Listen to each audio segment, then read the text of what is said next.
आप देख रहे हैं किड्स बेस्ट स्टोरीज वीडियो। और अगर आप इस वीडियो पर नए हैं तो इस वीडियो को लाइक और हमारे चैनल को सब्सक्राइब कीजिएगा। तो आज की वीडियो है कैरेट की। कैरेट एनिमेटेड कैरेट जो कि सो रही है और हर हफ्ते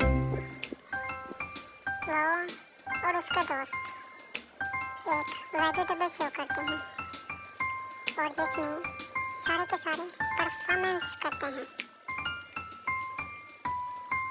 तब कैरेट ये सोचती है और वो सोचती है और वो बहुत ज़्यादा सोचती है। तब अगले दिन वो बहुत खुश होते हैं और दूसरे फ्रूट्स अपनी अपनी परफॉर्मेंस करते हैं। तब फिर वो सोचती है और तब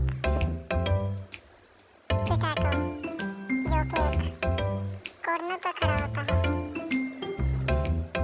वो उसे कहता है कि तुम ये शो करो। तब वो देखती है कि एक दीवार के ऊपर पोस्टर पर कैरेट बनी हुई है